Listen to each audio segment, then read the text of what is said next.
Hi dears. അപ്പോൾ ഇന്ന് നമ്മൾ ബ്രേക്ക്ഫാസ്റ്റ് ഐറ്റവും ഡിന്നർ ഐറ്റമൊക്കെ തയ്യാറാക്കാൻ പറ്റാവുന്ന നല്ല അടിപൊളിയായിട്ടുള്ളൊരു സ്നാക്സ് ആട്ടോ തയ്യാറാക്കുന്നത്. ഇങ്ങനെ തയ്യാറാക്കുകയാണെങ്കിൽ കറിയും കൂടെ വേണ്ട കേട്ടോ. അപ്പോൾ ഇതെങ്ങനെ തയ്യാറാക്കാമെന്ന് നോക്കാം. വീഡിയോ ഇഷ്ടപ്പെട്ടാൽ ലൈക്ക് ചെയ്യാൻ മറക്കരുതേ. അപ്പോൾ ഇത് തയ്യാറാക്കാൻ വേണ്ടിയിട്ട് ഞാനിവിടെ ഒരു പാത്രം എടുത്ത് വെച്ചിട്ടുണ്ട്. ഇതിലേക്ക് 2 കപ്പ് മൈദപ്പൊടി ഇട്ട് കൊടുക്കാം. ഇനി കുറച്ചും കൂടി ഹെൽത്തി ആയിട്ട് വേണമെന്നുണ്ടെങ്കിൽ നമ്മൾ ഗോതമ്പ് പൊടി വേണമെങ്കിലും എടുക്കട്ടോ.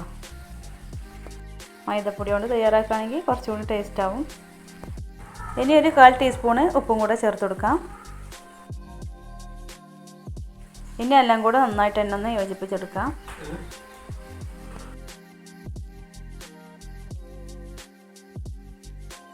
ഇനി നമുക്ക് ഇത് വെള്ളം ഒഴിച്ചിട്ടൊന്ന് കുഴച്ചെടുക്കാം. അപ്പോൾ കുഴച്ചെടുക്കാൻ വേണ്ടിയിട്ട് ഞാൻ ചെറിയൊരു ചൂടുള്ള വെള്ളാട്ടോ എടുത്തിട്ടുള്ളത്.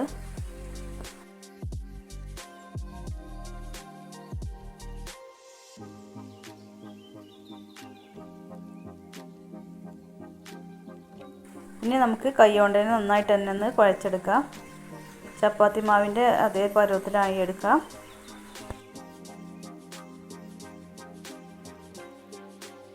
മാവ് കയ്യിൽ ഒട്ടാതിരിക്കാൻ വേണ്ടിയിട്ട് ഞാൻ ഇതിലോട്ട് 1 ടേബിൾ സ്പൂണ് ഓയിലും കൂടെ ഒഴിച്ച് കൊടുക്കുന്നുണ്ട്. എന്നിട്ട് നന്നായിട്ട് തന്നെ ഒന്ന് കുഴച്ചെടുക്കാം.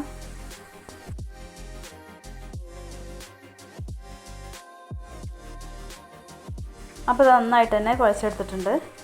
ഇനി നമുക്ക് കുറച്ച് സമയം ഒന്ന് മൂടി വെച്ച് റെസ്റ്റ് ചെയ്യാൻ വെക്കാം. ഇനി ഞാനൊരു പാൻ ചൂടാക്കാൻ വെച്ചിട്ടുണ്ട്.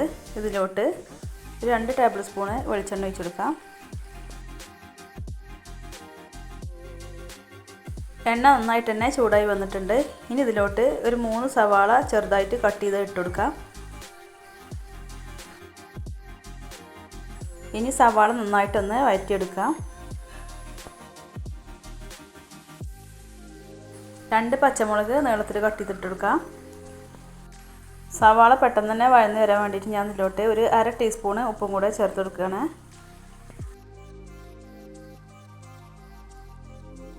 എന്നിട്ട് നന്നായിട്ട് തന്നെ ഒന്ന് വഴറ്റിയെടുക്കാം.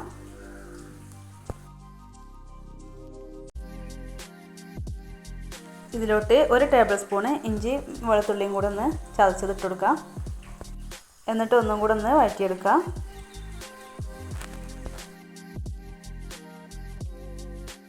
ഇനി നമുക്കിതിലോട്ട് മസാലപ്പൊടികളൊക്കെ ചേർത്ത് കൊടുക്കാം. 1/4 ടീസ്പൂണ് മഞ്ഞൾപ്പൊടി ഇട്ട് കൊടുക്കാം. ഇനി ഒരു 1/2 ടീസ്പൂണ് മുളക് പൊടി ചേർത്ത് കൊടുക്കാം. 1/4 ടീസ്പൂണ് മസാല ചേർത്ത് കൊടുക്കാം. 1/2 ടീസ്പൂണ് കുരുമുളക് പൊടിച്ചതുകൂടി ഇട്ടെടുക്കാം. വലിയ ജീരകം പൊടിച്ചതുകൂടി ഇട്ടെടുക്കാം. 1/2 ടീസ്പൂണ് മല്ലിപ്പൊടി. ഇനി നമ്മൾ ഇതിലോട്ട് മുട്ട ചേർത്തിട്ടാണ് കേട്ടോ ഇത് ഫില്ലിങ് തയ്യാറാക്കുന്നത്. അതുകൊണ്ട് തന്നെ ഞാൻ കുറച്ച് ചിക്കൻ മസാലയും കൂടെ ഇട്ട് കൊടുക്കുന്നുണ്ട്. ഇനി നന്നായിട്ട് തന്നെ ഒന്ന് വഴറ്റി കൊടുക്കാം. ഇതിലോട്ട് ഒരു തക്കാളി കട്ട് ചെയ്തതും കൂടെ ഇട്ട് കൊടുക്കാം. തക്കാളി ചെറുതായിട്ട് തന്നെ കട്ട് ചെയ്തെടുത്തിട്ടുണ്ട്. ഇനി നന്നായിട്ട് തന്നെ ഒന്ന് വഴറ്റി കൊടുക്കാം.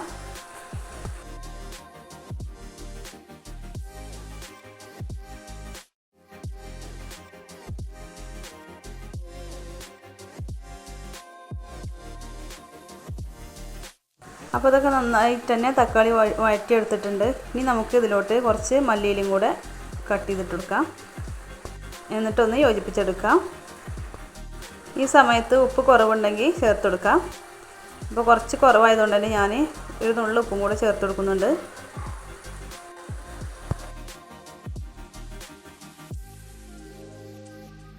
ഇനി ഇതൊന്ന് ചൂടാറി വരട്ടെ.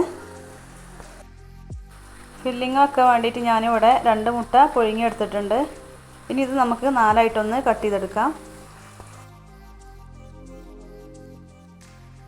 അപ്പോൾ നമ്മൾ നേരത്തെ തയ്യാറാക്കിയെടുത്ത മൈദമാവും തുറന്നു നോക്കാം. ഇനി ഇത് നമുക്ക് ഓരോ ഉരുളകളാക്കിയെടുക്കാം. ഇനി നമുക്ക് പത്തിരി പ്രസ്സിന്മേൽ കുറച്ച് ഓയിലൊന്നാക്കി കൊടുത്തതിന് ശേഷം ഒന്ന് പരത്തിയെടുക്കാം.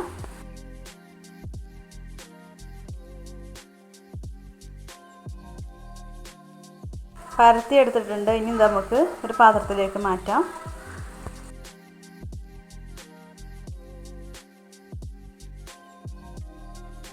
വഴറ്റിയെടുത്ത ഉള്ളിയുടെ കൂട്ട് ഇതിലോട്ട് വെച്ചെടുക്കാം. ഇതിൻ്റെ നടുഭാഗത്തായിട്ട് നമുക്ക് കട്ട് ചെയ്തെടുത്ത മുട്ടയും കൂടെ വെച്ചെടുക്കാം. ഇതിൻ്റെ മുകൾ ഭാഗത്ത് നമുക്ക് ഒരു പരത്തി എടുത്ത പത്തിരിയും കൂടെ വെച്ചെടുക്കാം. എന്നിട്ട് നമുക്ക് ഇതിൻ്റെ സൈഡ് ഭാഗത്തായിട്ട് ഇതുപോലെ ഒന്ന് പ്രസ് ചെയ്തെടുക്കാം. ഇനി ഇത് ഷേപ്പാക്കി എടുക്കാൻ വേണ്ടിയിട്ട് ഞാൻ ഇതുപോലെ ഒരു പ്ലേറ്റ് വെച്ച് കൊടുത്തിട്ടുണ്ട് കേട്ടോ. ഇതിൻ്റെ ബാലൻസ് വരുന്നതൊക്കെ കട്ട് ചെയ്ത് മാറ്റാം.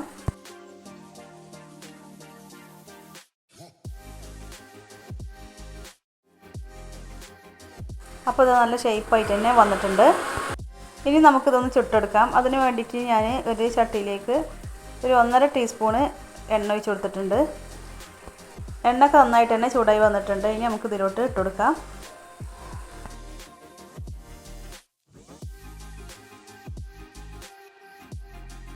ഇനി മീഡിയം ഫ്ലെയിമിലിട്ടിട്ടൊന്ന് ചുട്ടെടുക്കാം.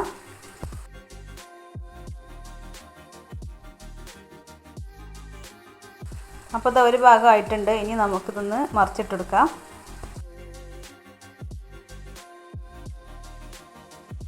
അപ്പോൾ ഇത് 2 ഭാഗമായിട്ടുണ്ട്. ഇനി നമുക്കിത് ചട്ടിയിൽ നിന്ന് മാറ്റാം.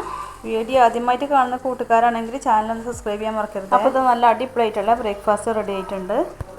അപ്പോൾ ഇതുപോലെ തയ്യാറാക്കി നോക്കി. അപ്പോൾ മറ്റൊരു വീഡിയോയിൽ കാണാം. Okay, thank you.